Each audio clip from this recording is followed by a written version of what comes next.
الحمد للہ رب العالمین والعاقبۃ للمتقین والصلاۃ والسلام علی صادق الوعد الامین اما بعد فاعوذ باللہ من الشیطان الرجیم بسم اللہ الرحمن الرحیم فی الدنیا والآخرہ ویسألونک عن الیتامی قل اصلاح لہم خیر وإن تخالطوهم فإخوانكم واللہ یعلم المفسد من المصلح ولو شاء اللہ لأعنتکم ان اللہ عزیز حکیم صدق اللہ العظیم ان اللہ وملائکتہ یصلون علی النبی یا ایہا الذین آمنوا صلوا علیہ وسلموا تسلیما اللہم صلی علی سیدنا و مولانا محمد وعلی آل سیدنا و مولانا محمد وبارک وسلم صلی علیہ۔ پچھلے جمعہ کے موقع پر ہم نے آیت نمبر 219 کا مطالعہ کیا، جس کے اندر اللہ رب العزت نے شراب اور جوئے کی حرمت اور اس کا نقصان بیان کیا، اور انسانوں کو، اہل ایمان کو، مسلمانوں کو غور فکر کرنے کی دعوت دی کہ انسان کو چاہیے کہ وہ دیکھے کہ کیا چیز اس کے لیے دنیا و آخرت میں فائدے کی ہے اور کیا چیز اس کے لیے نقصان کی ہے۔ ان چیزوں کی طرف دعوت دی، اور پھر اب اللہ رب العزت نے آیت نمبر 220 جو آج ہمارا موضوع ہے، اس میں یتیموں کے معاملات کے حوالے سے ہمیں ہدایات عطا کی ہیں۔ جیسے کہ میں نے بتایا کہ یسألونک،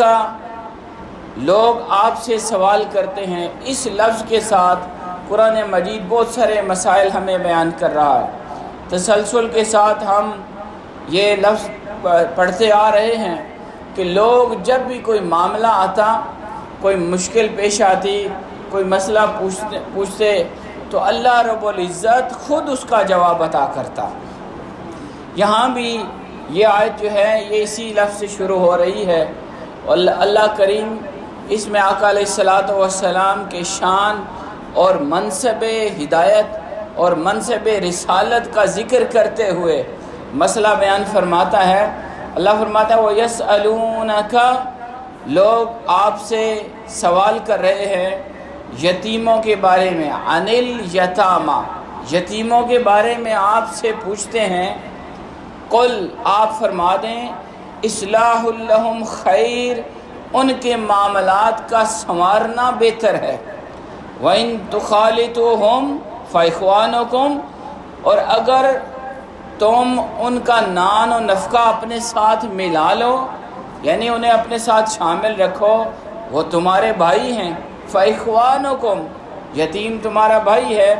وَاللَّهُ يَعْلَمُ الْمُفْسِدَ مِنَ الْمُصْلِحِ، اور اللہ جانتا ہے، اللہ خرابی کرنے والے کو بھی جانتا ہے اور اصلاح کرنے والے کو بھی جانتا ہے۔ کس کی نیت درست ہے اللہ اس کو جانتا ہے، اور کس کی نیت غلط ہے خدا اس کو جانتا ہے۔ وَلَوْ شَاءَ اللَّهُ لَأَعْنَتَكُمْ، اور اگر اللہ چاہتا تو تمہیں مشقت میں ڈال دیتا، تکلیف میں ڈال دیتا۔ ان اللہ عزیز حکیم، بے شک اللہ غالب بھی ہے اور حکمت والا بھی ہے۔ حاضرین گرامی، کتنا عظیم دین ہمیں عطا ہوا ہے کہ ایک ایک بات کو پوری تفصیلات کے ساتھ ہمارے لیے اللہ نے کھول کر بیان کر دیا، اور ہمارے آقا اس کی ایک عملی تفسیر بن کر دنیا میں تشریف لائے۔ جو بھی ہدایت رب کائنات نے ہمیں دی وہ حضور کے وسیلے سے ہمیں ملی۔ جو بھی مسئلہ پیش آیا اللہ نے اس کا حل ہمیں عطا کر دیا، اور اس قرآن کے اندر اس کو لکھ کر قیامت تک کے انسانوں کے لیے اس میں راہبری اور رہنمائی دے دی۔ یہ جو آیت ہم نے پڑھی ہے، معاملہ اس طرح سے ہوا کہ اللہ رب العزت نے یتیموں کے جو احکام بیان کیے ان میں سے ایک بڑی سخت آیت نازل ہوئی۔ اللہ نے فرمایا ان الذین یاکلون اموال الیتامی ظلما،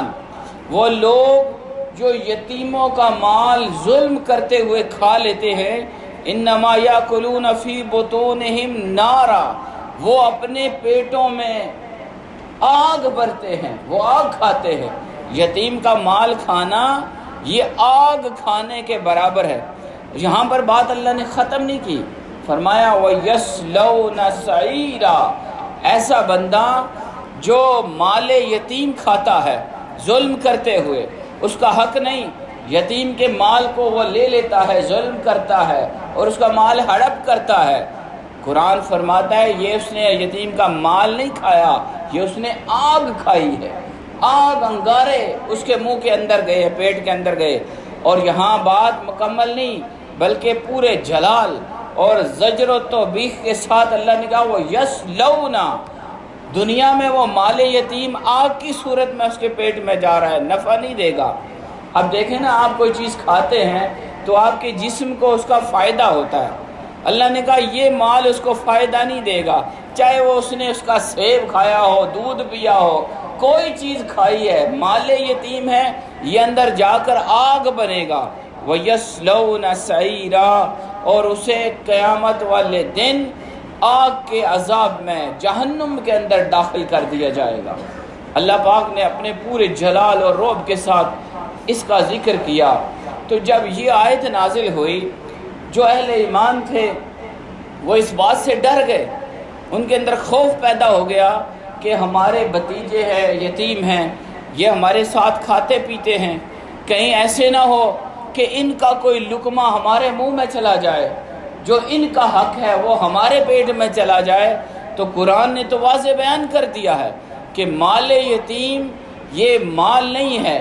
یہ رزق نہیں ہے، یہ تو آگ ہے جو تمہارے پیٹ میں جا رہی ہے، اور سزا آخرت میں جہنم کی ہے۔ تو فوری طور پر لوگوں نے یتیموں کا مال علیحدہ کر دیا،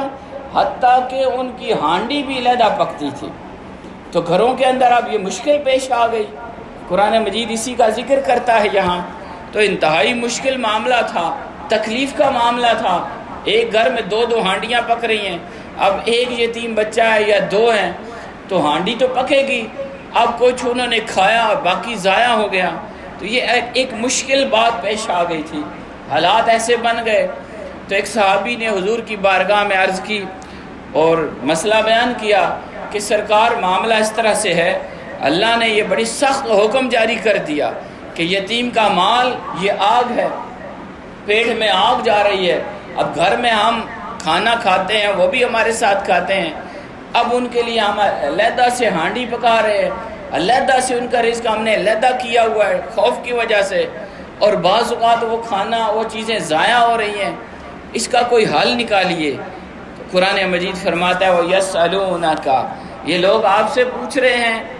کس بارے میں؟ عَنِ الْيَتَامَى، یتیموں کے بارے میں، مال یتیم کے بارے میں، ان کے معاملات کے بارے میں۔ اللہ نے کہا یہ دین یسر ہے، آسانی کا دین ہے، تمہارے لیے دین اللہ نے اس لیے نہیں اتارا کہ تم مشقت میں، تکلیف میں اور پریشانی میں مبتلا ہو جاؤ،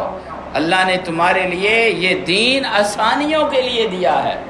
قرآن تمہاری رہبری، رہنمائی، تمہاری بہتری کے لیے آیا ہے، تمہاری دنیا کو بھی سنوارنے آیا ہے، تمہاری آخرت کو بھی سنوارنے آیا ہے۔ اللہ نے فرمایا کل، آپ محبوب آپ فرمائیں، حکم میرا ہے۔ یہ بھی ایک انداز محبت ہے، آپ سوچئے، اس کو دیکھیے، قرآن کو پڑھیے، لیکن اللہ نے کہا قرآن میرا ہے، کلام میرا ہے، نازل میں کر رہا ہوں، جواب میں دے رہا ہوں، لیکن یہ محبوب کی زبان سے دے رہا ہوں۔ فرمایا کل، آپ ان کو فرما دیں، اے محبوب آپ کی زبان اقدس سے ان کا جواب ملنا چاہیے۔ اصلاح لہم خیر، ان کے معاملات کو درست کرنا، سنوارنا یہ بہتر بات ہے۔ آپ ان کے معاملات کو علیحدہ نہ کریں، ان کا نقصان نہ کریں۔ وَإِن تُخَالِطُوهُمْ فَإِخْوَانُكُمْ، اگر ان کا مال تمہارے مال میں مل جاتا ہے اور تمہاری نیت درست ہے، تمہارے ذہن میں یہ نہیں کہ میں اس کا مال کھا لوں، چلو ادھر آ رہا جان دو، ایسے نہیں ہے، بلکہ تم پوری امانت داری کے ساتھ، پورے اخلاص کے ساتھ اللہ کی بارگاہ میں مخلص ہوتے ہوئے اور جانتے ہوئے کہ یہ مال اس کا ہے، میرے لیے حق نہیں، لیکن جو اس نے کھانا ہے وہ میں شامل کر رہا ہوں، تو اللہ نے فرمایا وَإِن تُخَالِطُوهُمْ، ان کا معاملہ اگر اپنے ساتھ جوڑ لو، ان کے اپنے ساتھ ملا لو، معاملات میں، نفقے میں، کھانے میں، کاروبار میں، جو بھی معاملہ ہے، تو ان کے مال کی نگرانی کرنا، رکھوالی کرنا، حفاظت کرنا، اس کو سنبھالنا، یہ بھی تو تمہاری ذمہ داری ہے۔ بچے چھوٹے ہو سکتے ہیں، نابالغ ہوں گے، یتیم کا معنی یہی ہے کہ وہ نابالغ بچہ جو ابھی بالغ نہیں ہے، عقل اس کی کامل نہیں ہے، کم سن ہے، چھوٹا ہے، اور اس کا والد کا سہارا اس سے چلا گیا اور اس کے اوپر کوئی اور نگران نہیں،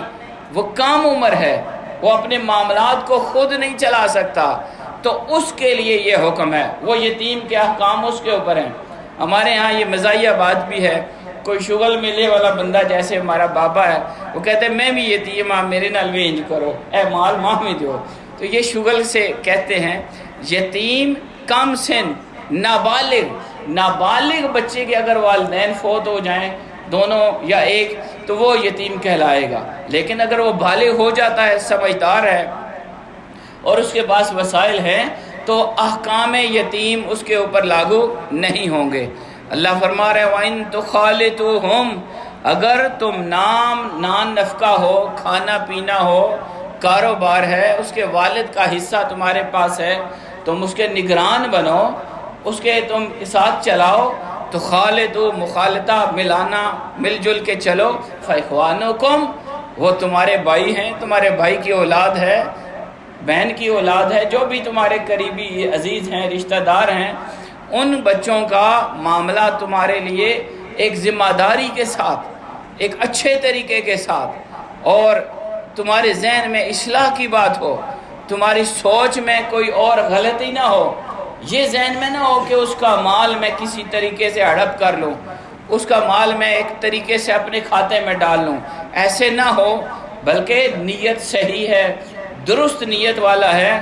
اور یتیموں کا نگرانی اور رکھوالی کرنے کی نیت ہے۔ فَإِخْوَانُكُمْ، وہ تمہارے بھائی ہیں، ان کے معاملات اپنے ساتھ جوڑ کے رکھو۔ یہاں قرآن مجید کی اگلی آیت جو اس کے ساتھ جڑی ہوئی ہے، وہ ایک باقاعدہ علاج ہے۔ اللہ فرماتا ہے انسان دنیا میں لالچی ہے، ہر انسان کے اندر ایک لالچ کا عنصر ہے، کوئی زیادہ کوئی کم لالچ ضرور رکھتا ہے، اور اسی طرح کوئی دکھا کے لالچ کرتا ہے، کوئی چھپا کے لالچ کرتا ہے، کوئی بظاہر میری طرح نیک مند بنا رہتا ہے، لیکن اندر سے اس کا نفس لالچی ہوتا ہے۔ تو اللہ نے یہ اگلی آیت میں یہ سارے مسئلے کھول کے بیان کیے، فرمایا وَاللَّهُ يَعْلَمُ الْمُفْسِدَ مِنَ الْمُصْلِحِ، اللہ مفسد کو، فسادی کو، مال لوٹنے والے کو، یتیموں کے مال پر قبضہ کرنے والے کو جانتا ہے۔ اللہ جانتا ہے کہ اس کی نیت وہ مال یتیم کو بچانا ہے یا مال یتیم کو ہڑپ کرنا ہے، اللہ کے علم ہے۔ اللہ کے علم سے کوئی بندہ یہ بات چھپا نہیں سکتا۔ واللہ یعلم المفسد، اللہ فسادی کو بھی جانتا ہے، من المصلح، اور اصلاح کرنے والا، اچھائی کرنے والا، بھلائی کرنے والا، مال یتیم کی نگرانی اور رکھوالی کرنے والے کو بھی اللہ جانتا ہے۔ اب کوئی بندہ اگر دکھانے کے لیے یہ کہے جی میں تو مال یتیم کا نگران ہوں، کیا کروں، ذمہ داری میرے اوپر آ گئی ہے، میرا بھی ایک سٹیٹس ایسا ہی ہے، تو اللہ کہتا ہے اللہ کو پتہ ہے، لوگوں کو تم زبان سے مطمئن کر بھی دو، لیکن یاد رکھنا خدا جانتا ہے کہ وہ مال تیرے لیے جائز ہے یا نہیں، تیرا مال کیا ہے اور یتیم کا مال کیا ہے، یعنی خدا کے ہاں مکمل ریکارڈ بن رہا ہے۔ اس لیے اللہ پاک نے یہاں ایک آسانی کا راستہ دے دیا، اور ساتھ فرمایا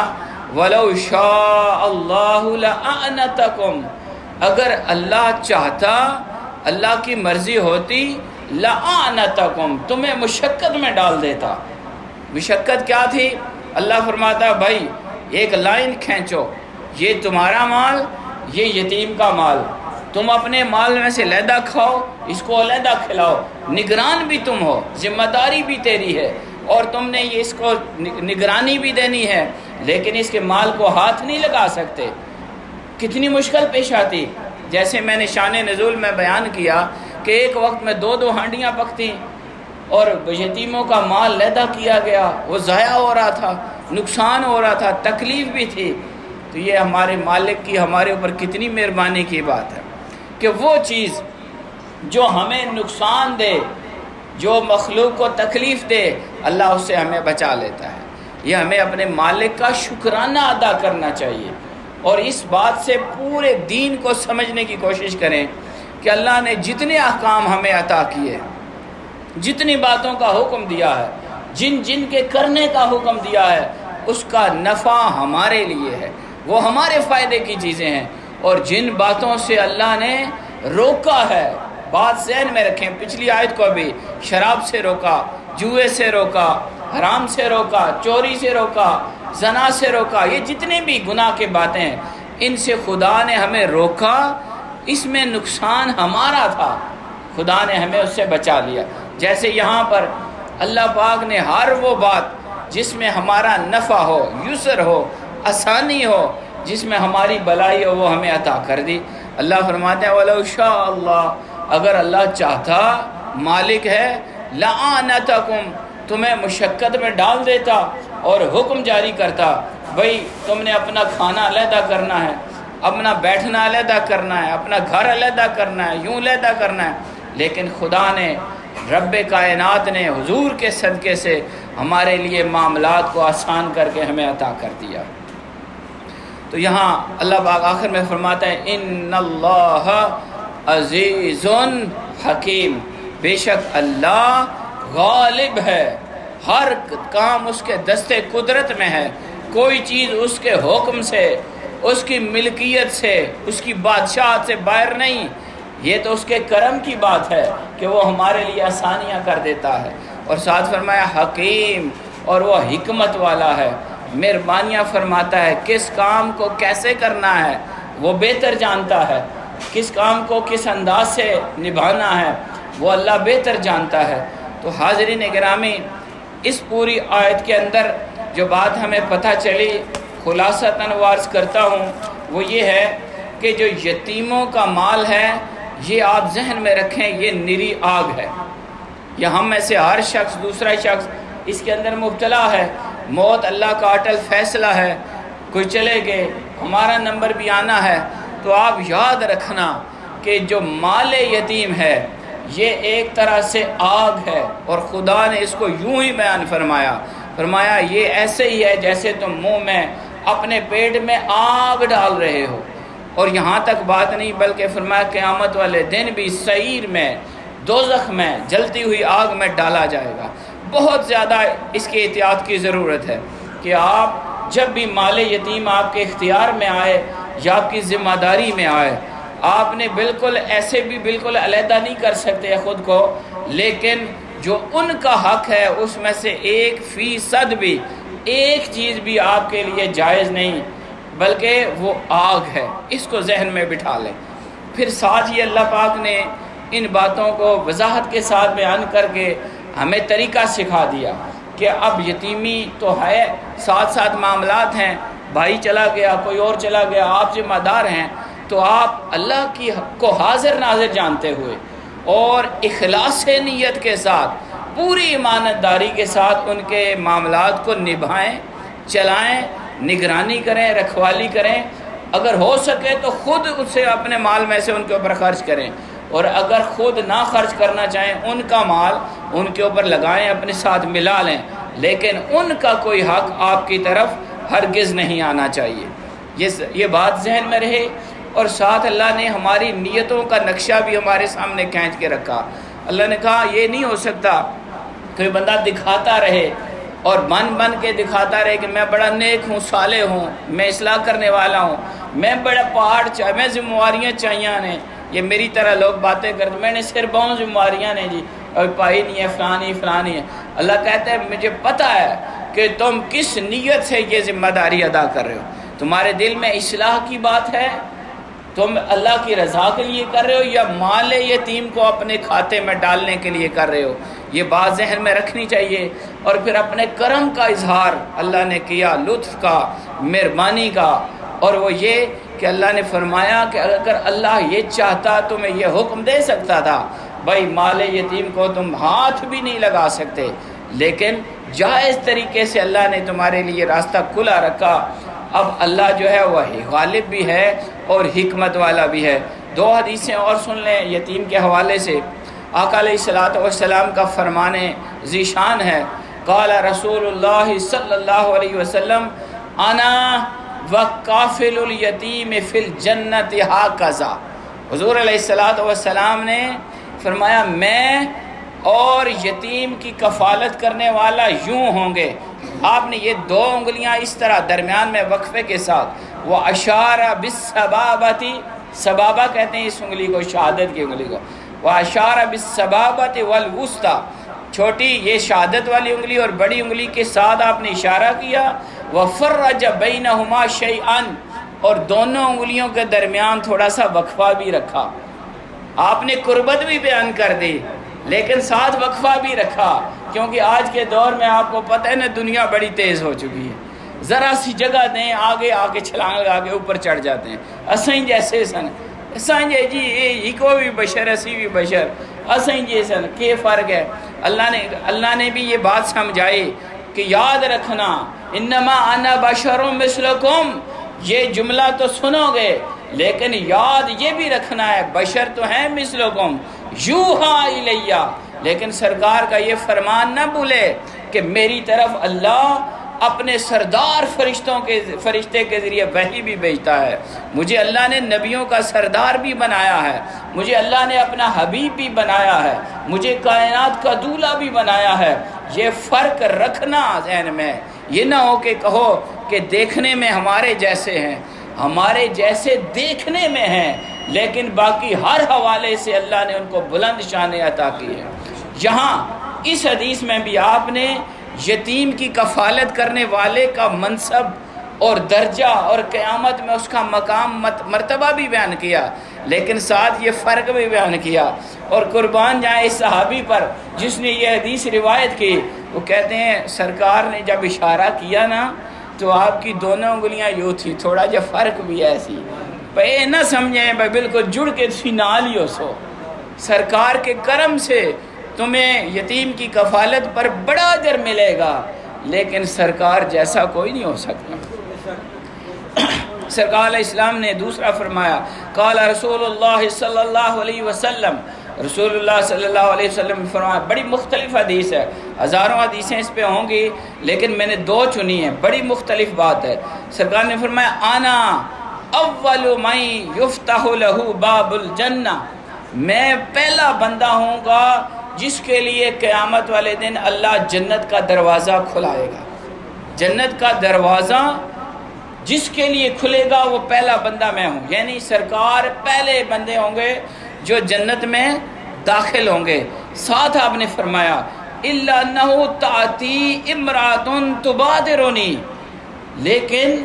اچانک وہاں میرے پاس جلدی جلدی ایک عورت بھی آ جائے گی، فاقول لہا، میں اس سے کہوں گا ما لکی، بھئی تم کون ہو، تیرا کیا مسئلہ ہے،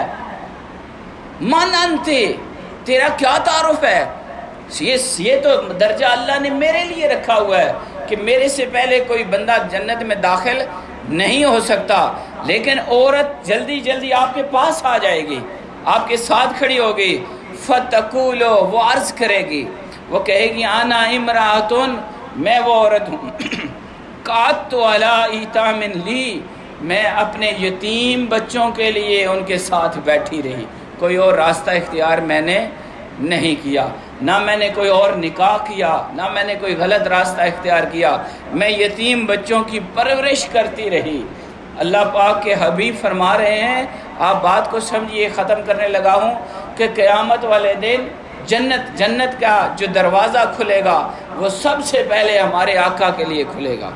اب باقی کائنات کے اندر اور انبیاء بھی ہیں، صدیقین بھی ہیں، شہداء بھی ہیں، اولیاء بھی ہیں، بڑے بڑے درجوں والے لوگ ہیں، لیکن سرکار نے فرمایا میرے پاس آ کر پہلے نمبروں کے ساتھ جو جنت میں جائے گا وہ ایک عورت جو اپنے یتیم بچوں کو اللہ کی رضا کے لیے پالتی رہی۔ تو یہ یتیم کی ایک درجہ اور منصب اور اس کا اجر یہاں پر بیان ہوا ہے۔ اللہ کریم کی بارگاہ میں دعا کرتا ہوں مولا پاک ہمیں قرآن اور سنت کہ ان طریقوں پر چلنے کی توفیق عطا فرمائے، اور ہمارے معاشرے کے اندر یہ جو خرابیاں ہیں کہ یتیموں کے ساتھ ایک منفرد قسم کا اور انتہائی مختلف اور غیر مناسب رویہ ہم رکھتے ہیں، اللہ پاک ہمیں ایسے رویوں سے بچائے۔ وما علینا الا البلاغ المبین۔